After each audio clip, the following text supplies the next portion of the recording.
बक्सर जिले के सभी बंधुओं को प्रणाम। चेहरे गुलजार होने लगे, लोगों की मुस्कुराहटें वापस आने लगी। अनलॉकडाउन 1.0 की शुरुआत हुई और हर किसी को ऐसा लगने लगा कि ज़िंदगी अब पटरी पर दोबारा वापस लौटेगी और हम जैसे अपनी ज़िंदगी जीने के आदी है वैसे हम जीना शुरू कर देंगे। सब कुछ ठीक चल रहा कुछ जगहों पर, लेकिन ऑल ओवर द कंट्री अगर देखा जाए तो अभी भी सब कुछ ठीक नहीं चल रहा। वर्तमान में जो बक्सर ज़िले का जो कोरोना अपडेट का न्यूज़ आया है वो ब्रह्मपुर प्रखंड से निकल कर आ रहा है। एक व्यक्ति 20 मई को वापस लौटे थे मुंबई से और ब्रह्मपुर के क्वारंटीन सेंटर में उनको रखा गया था। वहाँ उनकी तबीयत बिगड़ने लगती है और उनको पटना रेफ़र किया जाता है। पटना पहुँचने के बाद NMCH में उनका सैंपल लिया जाता है और जब टेस्ट होता है तो उनको कोरोना पॉजिटिव पाया जाता है। इस प्रकार से बक्सर ज़िले का जो एक्टिव केसेस की संख्या है वो बढ़ती हुई 23 पहुंच गई। हालांकि अभी तक हमारे बक्सर ज़िले को किसी भी प्रकार की मृत्यु की क्षति नहीं उठानी पड़ी है और ईश्वर की कृपा रही तो हम बक्सर ज़िला अपने पूरे लक्ष्य को पाएंगे और कोई भी नुकसान हमें नहीं होगा। लेकिन अभी जो पॉजिटिव निकल कर आया है उससे हम सभी को एक सीख लेनी होगी कि अभी भी जो बहुत सारे लोग आ रहे हैं बाहरी प्रदेशों से लौटकर, जो हमारे भाई बंधु जो लौट कर आ रहे हैं उनको क्वारंटीन करना कितना आवश्यक है, इस बात से आप सोच सकते हैं। अभी भी भूलवश भी अगर कोई पॉजिटिव छूट जाता है और उनको क्वारंटीन नहीं किया जाता और उनके सैंपल को लेकर टेस्ट नहीं किया जाता तो वो कितना हद तक नुकसानदेह हो सकता है हमारे बक्सर ज़िले के लिए, वो इस आज के कोरोना पॉजिटिव से प्रमाणित होता है।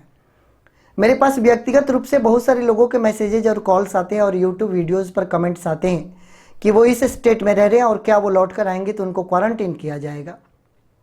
आप स्वयं से ये बात सोचिए कि अगर आप क्वारंटीन नहीं हुए, जैसे कि ये लोग पॉजिटिव पाए जा रहे हैं, अगर आप क्वारंटीन नहीं होते हैं और ईश्वर ना करे अगर आपके अंदर कोरोना के लक्षण होते हैं तो फिर कितना वो भयावह साबित हो सकता है। अभी भी लॉकडाउन 1.0 की शुरुआत होने के बाद भी हम सभी ज़िले वासियों को या यूँ कहें तो सभी राज्यवासियों को और समूचे देशवासियों को अभी भी तनिक सा भी ढिलाई बरतने की आवश्यकता नहीं है।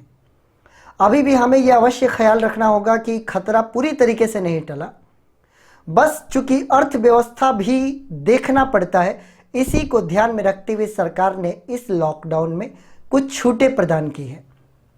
हमें हमारे कार्य को करने की अनुमति मिली है सिर्फ इसलिए कि आखिर कब तक हम अपने घरों पर बैठकर भोजन ग्रहण करेंगे। इससे अर्थव्यवस्था पूरी तरीके से टूट जाएगी और बिखर जाएगी। हम सभी की आजीविका के लिए हमारा कार्य करना आवश्यक है। बस यही वो कारण है कि हमारे देश की सरकार ने और हमारे राज्य की सरकारों ने मिलकर हमें कुछ छूट दे रखी है, किंतु हम सभी को ये ख्याल रखना होगा कि ये छूट सदैव बरकरार रहे। इसके लिए हमें अपने ज़िले को सुरक्षित रखना होगा। अभी भी अगर कहीं पर भी कोई भी कोरोना पॉजिटिव पाया गया तो एक ही बार में सारी छूटें और सारी रियायतें वापस ले ली जाएंगी और एक बार पुनः हम लोगों को कर्फ्यू के दौर में धकेल दिया जाएगा। हम सभी को ये स्मरण रखना है कि खतरा अभी भी हमारे सिर पर मंडरा रहा है। जब तक ये कोरोना पूर्ण रूप से समाप्त नहीं होता तब तक हम चैन की सांस नहीं ले सकते। पैनिक नहीं होना है, लेकिन अवेयर ज़रूर रहना है और जागरूक करते रहना है लोगों को। अंधविश्वास के चक्कर में नहीं पड़ना है, अपने विश्वास को बनाए रखना है, अपने ज़िले को सुरक्षित रखना है और हमारा ज़िला तभी सुरक्षित रहेगा जब हम सभी व्यक्ति व्यक्तिगत रूप से अपनी रक्षा करेंगे।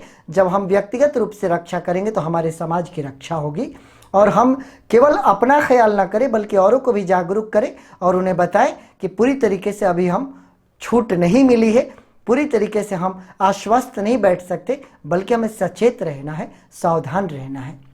हम आशा करते हैं जो 23 केसेस अभी हमारे बक्सर ज़िले में चल रहे हैं एक्टिव, ये भी रिकवरी हो जाएगी और जितनी जल्दी हो सके अब पॉजिटिव मिलने बंद हो जाए। बस यही ईश्वर से प्रार्थना है, हम सभी सुरक्षित रहें, यही ईश्वर से कामना है।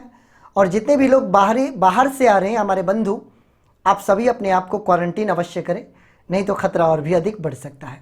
धन्यवाद।